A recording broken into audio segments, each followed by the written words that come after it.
꽤 오래전에 후배인데 저한테 전화를 해서 이렇게 묻더라고요. 꽤 유명한 개신교 성직자가 자기 제자를 성추행하는 일이 일어났습니다. 사실은 비일비재하게 일어나요.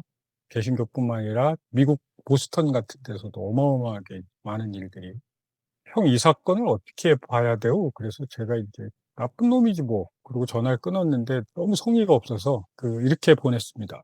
자기가 동물이라는 사실을 잊게 되면 짐승만도 못한 짓을 하게 된다. 하고 이제 끊고 가만히 생각을 해봤어요. 근데 가만히 생각해 보니까 우리가 애니멀이구나, 애니멀. 근데 이제 우리 모두는 상담가잖아요. 상담가고 어쨌든 다른 사람의 내면에 함께 참여하는 사람이고 좀 더 거창하게 말하면 그 영혼, 소울메이트라고 얘기하죠. 영혼에 참여하는 사람인데 우리가 이제 흔히 그 얘기를 하죠. 내면, 영혼, 동물도 그게 있을까? 뭐 이제 여러 설왕설래가 있지만 아무래도 이제 인간은 동물의 육체성보다 더 깊은 내면이 있는 존재고 영혼이 있는 존재다. 그래서 우리는 영혼의 이야기, 내면의 얘기를 하다 보면 우리 안에 동물성 이런 것들을 많이 무시하고 산다. 뭐 이제 그래서 그걸 우리한테 아주 너무나 잔인하게 웃으면서 그거 니네들 동물이야 이렇게 알려준 사람이 프로이드 아닙니까?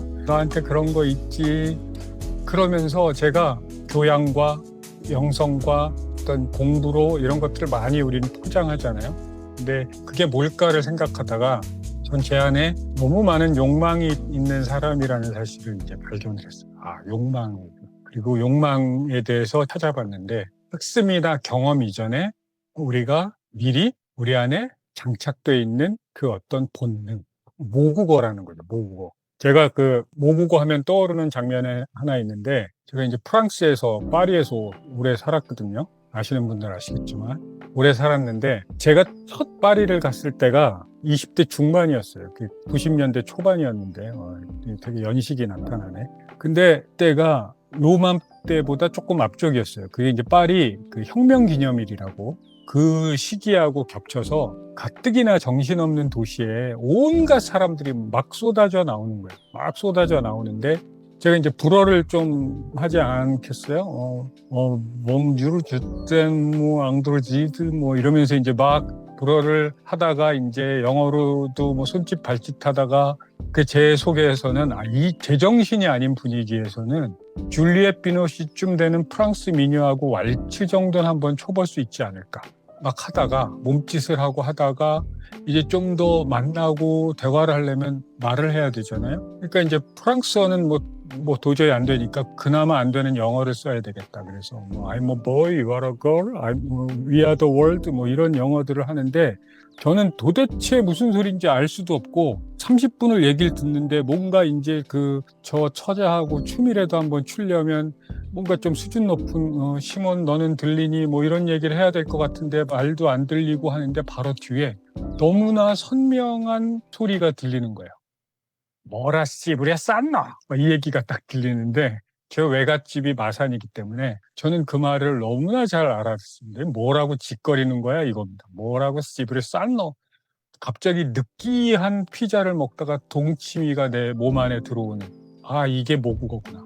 노력하지 않아도 자동방으로 재생되는 그것. 저는 그 모국어가 욕망인 것 같아요. 그래서 저는 이 욕망에 오랫동안 고민해 왔습니다. 근데 이제 아시다시피 제가 교회 다니는 사람이잖아요.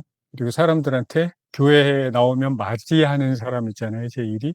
오랫동안 저는 기독교 문화권에서 자란 분들은 그렇겠죠. 욕망을 억눌러야 된다고 배웠습니다. 그래서 우리 어머니가 저한테 달고나 먹으면 지옥 간다고 이렇게 어렸을 때 강조를 하셔서 달고나 먹으면 지옥 갈 줄 알았어요. 그래가지고 30원 어머니가 헌금을 줬는데 그 헌금을 가지고 달고나를 먹고 만화책을 보고 딱 나가면 예배 끝나는 시간하고 딱 맞아. 한 달 하고 엄마한테 걸렸죠. 그리고 정말 돼지게 맞았어요. 내 동생까지 꼬셨기 때문에 너는 더 나쁜 놈이다. 그래서 맞고 이제 우리 어머니가 무릎 꿇어라. 기도하자. 이 아나니아와 삽비라 같은 인간들이 이러면서 이제 기도를 하시는데 그때는 아나니아와 삽비라가 뭔지 몰랐죠.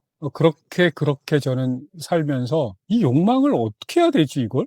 욕망은 뭔가 나한테 있으면 안 될 것 같은데 그래서 제가 상담을 공부하기 전까지 저는 돈을 어디 가서 받는 거에 대해서도 굉장한 죄책감을 느꼈어요. 강사를 가잖아요. 요즘은 이제 그래도 감사하게 계좌이체가 돼가지고 참 좋은데 옛날에 이제 봉투로 그냥 줬단 말이에요. 그때 난 뭔가 나쁜 짓 하고 뭘 받는 것 같아. 근데 속으로는 좋을 거 아니에요. 집에 가서 그 봉투를 열어봐서 돈을 세겠죠? 세면서 생각보다 한 장이 더 들어왔으면 굉장히 좋은데 뭔가 내가 나쁜 놈이 된 것 같은 그런 느낌이 30대 초반까지 있었어요. 그래서 저는 상담을 하면서 굉장히 감사한 제 명제가 태초에 에로스가 있었구나. 저는 이걸 욕망이라고 태초에 에로스가 있었고 이 말을 했더니 이제 독일에서 신약학 박사란 제 친구가 저한테 막 거품 물고 뭐라고 하더라고요. 태초에 로고스가 있지 어떻게 에로스가 있냐. 에로스가 있다니까 태초에 관계가 있어. 그 마틴 부버가 한 얘기야 이 무식한 놈아. 일단 요 얘기를 한번 해보죠. 너는 누구인가 하면 이 질문이 사람 제일 바보로 만들기 쉬운 질문이에요. 딱 왠지 분위기가 딱 페르조나를 말하면 안 될 것 같잖아요. 우리가 이미 배워가지고 우리가 이제 주로 내가 하는 일을 얘기하죠. 이것도 우리의 중요한 정체성 중에 하나죠. 근데 저는 내가 누군지를 알려면 내가 원하는 게 뭐지? 내가 뭘 먹고 싶고, 뭘 보고 싶고, 뭘 만지고 싶고, 뭐에 서운하고, 뭐에 화가 나고, 뭐에 기쁘지? 이게 나라는 생각이 들었어요. 제가 아까 얘기했듯이 세븐이라는 영화를 보면 욕망하면 벌 받는 사람들의 얘기입니다. 단테의 신곡을 가지고 브래드 피트 이 오빠가 너무 잘생겼던 시절에 한 명씩 한 명씩 죽여나가는 얘기입니다. 그래서 이것도 중세 사람들이 가지고 있었던 그 생각을 가지고 있죠. 어떤 욕망은 뭔가 지옥으로 가는 문, 연옥으로 가는 문, 그런 생각들을 우리는 하죠. 그래서 실제로 제가 이걸 제 마음속에는 너무너무 오래 했어요. 그 성치료 우리 학교에서 배우잖아요. 성치료 배울 때 저도 이제 그 첫 번째 내 안에 성적 욕동을 느꼈던 경험이 떠올라요. 제가 언제였냐면 초등학교 5학년인가 6학년 때 그때부터 전 키가 커가지고 제일 뒷자리에 있었는데 갑자기 남자애들이 안 어울리게 정말 숨소리도 안 내고 무언가에 집중하고 있었는데 제가 뭐야 임마 나도 같이 봐. 그래 딱 봤는데 썬데이 서울이라는 잡지가 있었어요. 썬데이 서울. 그 하버드 옌칭 도서관에도 있다는 잡지인데 약간 성인 잡지예요. 우리로 말하면. 거기에 정윤희 씨의 아주 야한 팔이 막 보이는 그 사진이었어요. 지금 보면은 뭐 그냥 별거 아니었을 텐데 그때는 너무 이 신령한 느낌이 나가지고 그때 생전 처음 느껴보는 감정을 넘어서 내 온몸이 떨리는 느낌이 너무나 생생하게 생각이 납니다. 그게 이제 첫 번째 성적 역동이 내 안에 일어나는. 근데 그게 행복했을까요? 그 경험이? 사실은 내 말초신경은 엄청 쾌락에 떨었을 텐데 내 머릿속엔 어떻게 해요? 이건 죄야. 그리고 우리는 성교육을 그런 걸로 했거든요. 뭔가 성적인 흥분이나 자극이 오는 건 굉장히 수치스럽고 부끄럽고 우리는 그때 성교육을 제대로 받지 않았을 때니까. 그래서 그때마다 제가 이제 20대 초반에 저희 광나루에 있는 한 신학교에 들어가고 난 다음부터 제 마음속에서 채찍을 들고 그런 생각이 들 때마다 저를 치면서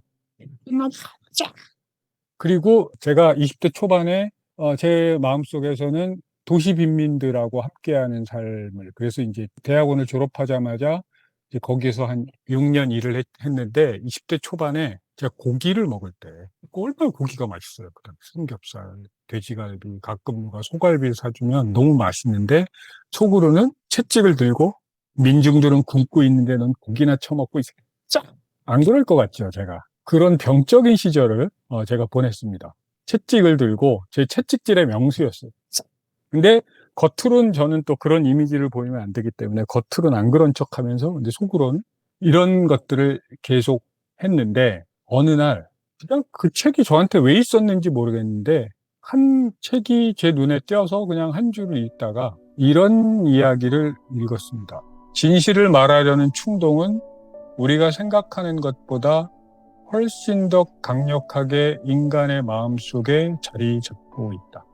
이게 프로이트가 한 말 중에 제가 너무나 마음에 드는 말이었어요. 그리고 그 책이 뭔 책이었는지 지금은 기억도 할 수 없는데 이 사람들이 오래됐기 때문에 뭐 그닥 우리끼리 얘기지만 이게 재미없잖아요. 그죠? 솔직히 재미없어요. 근데 그 얘기가 오래된 문체인데 재미는 없는데 제가 도저히 부인할 수 없는 그 무언가를 계속 말하는데 뭐 이런 식이었던 것 같죠. 네 안에 동물이 있는 거 발견했지? 그리고 너 개 갖다 버리느라고 고생했지? 내 마음을 어떻게 알았지?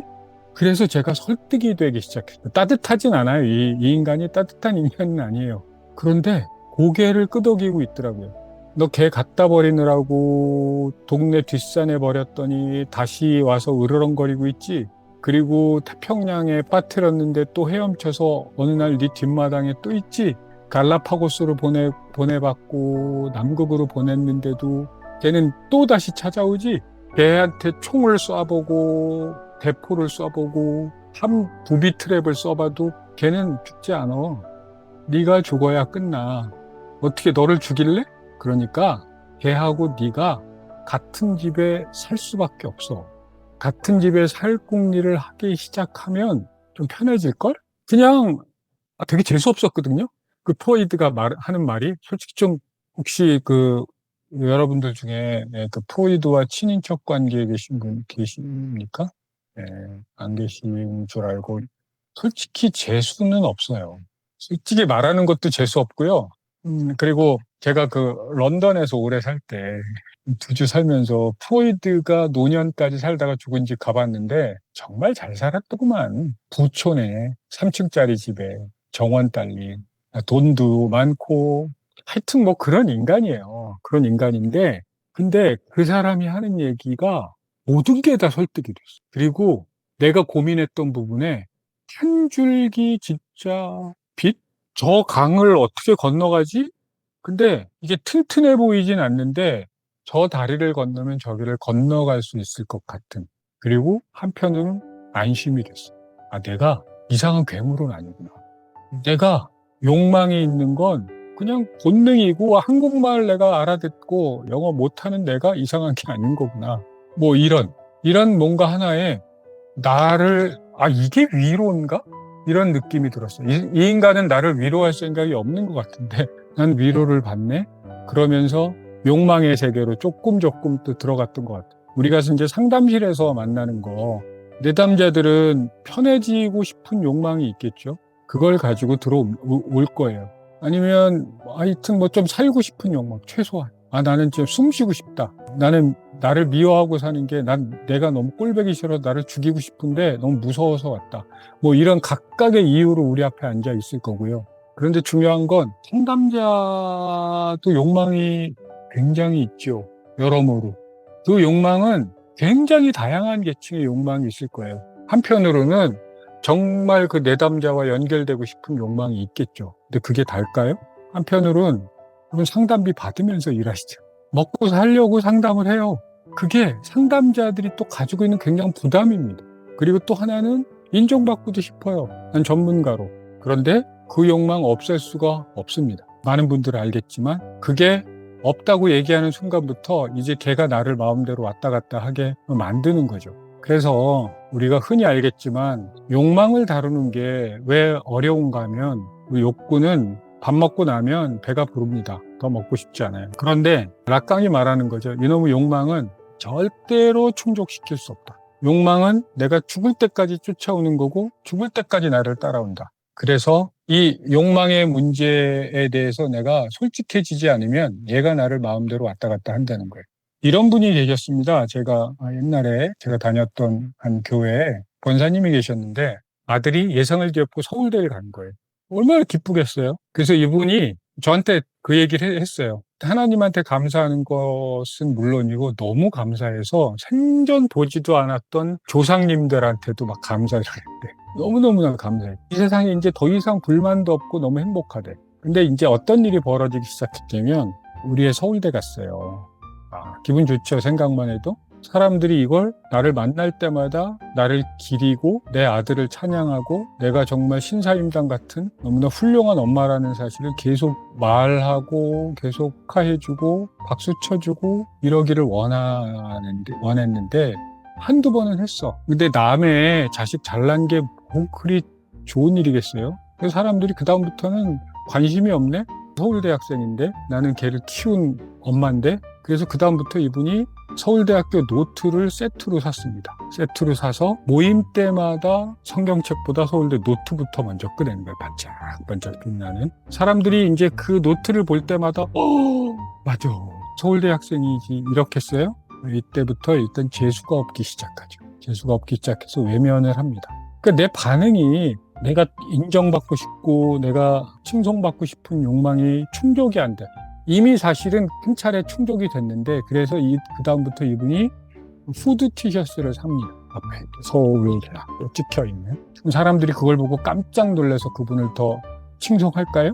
이제 그 지역의 밉상이 되어가는 거예요. 그게 너무나 힘들다고 저한테 바로 얘기를 했겠어요? 그런 얘기 안 하죠. 모냥 빠져서. 처음에는 사람들 사이에 사랑이 없다. 사람들 사이에 믿음이 없다. 우리 공동체는 냉랭하다. 쭉 이야기를 하는데 제가 얘기를 가만히 들어보니까 이분은 자기가 사람들한테 인정받고 싶어서 내 아들을 잘 키웠는데 그걸 몰라줘서 그래서 제가 그분한테 그렇게 말했죠. 괜히 많이 서운하셨겠네요. 맞아요. 서운해요. 그렇죠. 내가 애 잘 키웠는데 나를 인정도 안 해주고 그래서 서운하셨나 봐요. 그랬더니 저를 한 2분 정도 째려보시더라고요. 그러더니 눈물을 쭉 흘리면서 이짝 갖고 싶어요. 그러면 그 얘기를 하시면 된다. 이 자리에서. 내 욕망이 이런 게 있었구나. 만약에 물론 모든 사람하고 그 얘기를 할 수 없지만 가까운 분한테 그런 이야기들 함께 내 욕망을 나누기 시작하면 그분은 더 이상 서울대 노트를 갖고 다니면서 휘두를 필요가 없겠죠. 그러니까 욕망은 사실은 같은 차원에서 있는 욕망은 우리가 서로 끄집어내 놓고 얘기할 수 있어요. 근데 더 깊은 차원에서 욕망은 내가 차마 얘기할 수가 없어. 너무나 부끄러워서, 수치스러워서. 근데 그게 나한테 그게 있다는 것 자체도 인정하기 힘들어. 싫어. 그래서 그걸 억누르고 짓누르고 하는 거. 그게 프로이드가 말하는 방어 기제잖아요. 그거를 그냥 펼쳐놓으면 너는 편해져, 인생이. 그 얘기를 하는 겁니다. 그리고 우리가 그걸 하는 사람들이죠. 그러기 위해서는 우리 스스로 그 욕망을 들여다볼 용기가 있어야 되는데 무척 힘든 일입니다. 그래서 우리는 함께 동료가 필요하고 그룹이 필요하고 스승이 필요하고 우리 셀프 테라피스트로서의 내가 필요한 거예요. 이게 징글징글한 게 내가 내 욕망을 보기 힘들어해요. 내가 내 욕망을 보기 힘들어하는 거. 하면 되는데, 이야기하면 되는데. 제가 대학원 다닐 때 어디 가서 강의를 했는데 사람들이 너무 잘했대. 그래가지고 녹음 테이프를 저를 줬어요. 다들 어쩜 그렇게 강의를 잘해. 그때 30대 초반이었고 그 말을 믿으면 안 됐는데 제 인정받고 싶은 제 욕망이 그걸 믿었네. 그래서 우리 와이프한테 그 테이프를 줬습니다. 테이프를 주면서 제 욕망은 뭐였을까요? 당신 남편 괜찮은 사람이야. 제가 대학원 다닐 때니까 그때 이제 우리 지도 교수님 그 말로는 등쳐가 와이프 등쳐먹는 인간이었거든요. 그러니까 이제 나는 당신 등만 쳐먹는 인간이 아니라 내가 그런 인간이라고. 그래서 그 테이프를 줬거든요. 그러면 저는 그렇게 말하면 됐잖아요. 내가 강의했는데 사람들이 좋대. 그래서 한번 들어보고 난 당신 칭찬을 받아보고 싶어. 라고 말할 수 있습니까, 여러분? 근데 그렇게 말할 수 있으면 정말 건강한 영혼의 소유자입니다. 근데 제가 뭐라고 얘기했냐면 당신이 들을 때 내 이 강의에서 고쳐야 될 거 한 10개만 적어봐. 근데 이제 우리 와이프는 정직한 사람. 한 15가지도 적더라고요. 이렇게 적어가지고. 저는 어떤 기대를 했을까요? 뭐 고칠 거 없던데? 당신 너무 강의를 잘해. 근데 이제 15가지 내가 요구한 거보다 몇 줄 더 적혀 있으니까 더 부하가 치밀어가지고 카세트 테이프를 물론 이제 와이프 앞에서는 안 했는데 와이프의 화장실 들어갈 때 그러나 와이프의 귀에 그 테이프를 내가 직직 찢는 걸 들릴 수 있을 정도에 최대한 모양 안 빠지. 그래서 그거를 갖다 버렸어요. 그 우리 와이프가 이제 뭔가 낌새가 이상하다는 걸 알고 화났어? 뭐 안 났어, 화 안 났어. 뭐야, 화났지? 이게 인간이 가지고 있는 비루함입니다. 자기의 욕망과 마주치지 못하는. 그래서 우리가 안전한 대화가 안 되는 거죠. 파충류가 우리 안에 막 뛰놀면서. 우리는 그래서 늘 배고픈 거예요. 저는 그래서 우리가 이 욕망을 왜 우리 이렇게 인정하기 힘들까? 그러고 이거 하나하나 설명하는 것도 사실 시간이 많이 걸려서, 물론 이게 단테가 만들어낸 건 아니지만 단테 덕분에 우리한테 7가지 욕망에 대한 이야기들이 쭉 나와 있습니다. 쭉 나와 있는데 그중에 게으름 하나만 제가 얘기를 해볼게요. 나태가요, 게으름이 소파에 들어 누워가지고 감자칩하고 맥주 마시면서 넷플릭스 앉아가지고 보고 있는 거, 이게 게으름이 아니고, 게으름은요 뭐냐면 피리를 불어도 춤추지 않고 옆 사람이 울어도 함께 공명하지 못하는 걸 게으름 나태라고 합니다. 세상에 꽃이 막 펴 있는데 내가 감동할 수 없는 거예요. 여러분, 그 우울증 때문에 힘들어하고 있는 내담자분들, 아마 상담하신 분들을 경험하셨을 텐데, 이분들이 4월달 되게 힘들어하죠. 남들은 막 벚꽃 핀다고 난리인데 봄이 그렇게 좋으냐 이 멍청이들아 라는 노래를 부른 가수가 있죠. 센치, 그 예언자가 말했던, 그게 우리의 마음이죠. 우리 속에 내가 아름다움에 감동할 수 있는 그 욕망이 채워지는 그 순간에 우리는 나태와 게으름에서 벗어나는 거예요. 피리를 불 때 내가 춤을 추고, 누가 옆에서 울 때 함께 울 수 있으면 적어도 우리는 여기서 게으름에서부터 벗어나는 거죠. 제가 공군을 나왔거든요. 32개월이나 군대 생활을 했는데, 공군의 생명은요, 외출 외박이거든요. 한 달에 2박 3일씩 외출 외박을 나와서 지금 저랑 같은 입을 쓰고 사는 그분을 만나러 나가는 그 시기였는데, 눈이 오잖아요? 그러면 전장병이 외출 외박이 캔슬이 됩니다. 그러니까 활주로가 왼수예요, 왼수. 이놈 활주로는 끝도 안 보이거든. 우리가 그 눈을 다 치워야 돼. 근데 바로 우리 비행장 옆에 미군 헬기장인데 걔네는 눈을 안 치워. 왜? 히터로 돼 있거든요, 비행장이. 이 원수 같은 활주로를 우리 계속 저주했는데, 어느 날 내무반 2층에 올라가서 저 혼자 그때 소니 워크맨을 군대에 갖고 들어가서 소니 워크맨에서 음악을 듣는데 해가 저쪽에서 쭉 넘어가요. 그리고 그 노을이 정말 새빨간 노을, 내 인생에서 본 베스트 5 안에 들어갔던 노을이었어요. 그리고 노을이 지면 활주로에 비행기님께서 잘 착륙하시라고 파란 불빛이 쫙쫙 켜집니다. 그게 장관이에요. 근데 군대에 있으면 감동받으면 안 되잖아요. 군인들 사이에서 그런 느낌이 있거든요. 군대에서 기분 좋으면 왠지 안 될 것 같은 느낌이 있어요. 군대에선 일단 건빵을 먹어도 맛이 없어야 될 것 같고, 일단 밖에 나가면 라면을 먹어도 맛있고, 근데 뭔가 뭉클한 게 막 이제 모락모락 올라오는 거예요. 저도 이제 군발이기 때문에 불만이 많았죠. 네, 저랑 군대가 맞았겠습니까? 똑같이 밥 먹고 똑같은 옷 입고, 저는 군대랑 진짜 안 어울리는 사람이라고 늘 생각했는데, 그 활주로를 바라보면서 저한테 찾아왔던 그 느낌 있잖아요. 그때는 그 생각을 못 했는데, 제가 책을 쓰면서 생각해 봤더니, 이게 내 내면에서 내 욕망이 더 이상 게으르면 안 된다. 더 이상 나태해지면 안 된다고.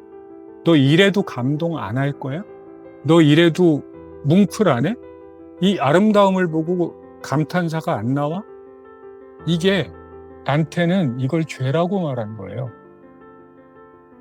죄는 내가 컨닝 좀 했어요, 내가 뭐 욕했어요, 이 차원의 얘기가 아니라 우리 내면에서 내 근원적인 욕망을 외면하고 바라보지 못할 때 벌어지는 이 얘기들이 그렇게 하나둘씩 이야기를 할 수 있을 것 같아요. 예, 억누른 건 반드시 돌아오죠.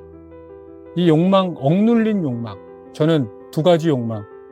내가 바라봐주고 존중하고 들어줬던 욕망은 나를 도와주는 천사가 되고요.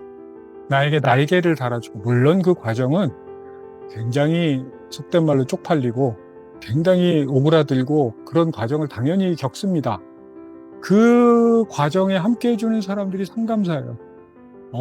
맞아요. 나도 우리 와이프가 그런 적 있었는데, 그러셨겠다. 나만 그런 게 아니구나, 라든지. 내가 이런 욕망을 갖는 게 내가 이상해서가 아니구나. 그 과정에 함께 해주는 거죠. 근데 그걸 이제 외면하고 억누르고 하는 순간 이게 괴물이 되죠. 얘는 쇼생크 탈출, 프리즌 브레이크에서 계속 탈옥하는 놈처럼 계속 탈출해서 내 옆으로 옵니다. 저는 정말 그거 진짜 많이 해봤어요. 제가 지금 돌이켜보면 내가 10대 때부터 그거로부터 자유로웠으면 얼마나 더 자유로운 영혼이 됐을까. 지금보다 더 밝고 자유롭고 에너지가 넘치고 창의적인 인간이 됐었을 텐데 우리의 청년들, 우리의 청소년들을 내 울타리 안에 걔네들이 원래 같이 있는 거야. 그게 성욕이든 그게 분노든 뭐든 간에. 그래서 오늘 첫 번째 강의는 이 얘기하고 일단 마무리를 하려고 합니다. 혹시 그 파이 이야기라는 소설을 읽어보셨나요? 제가 읽어봤던 소설 중에 너무너무 제가 재미있게 읽었던, 단숨에 읽었던 소설이고요. 영화도 소설만큼이나 좋습니다. 저는 근데 소설이 좀 더 좋았어요. 근데 이게 이 이야기가 뭐냐면 파이라는 인도 아이가 동물을 탄 배를 타고 가다가 조난이 됩니다. 온 가족이 죽고 그 배에 벵골 호랑이하고 인도 소년 딱 둘이 남아있는 거예요. 처음에는 벵골 호랑이가 으르렁거리니까 얘랑 같이 있을 수 없잖아요. 너무너무 무섭고 얘를 죽일 궁리를 계속합니다.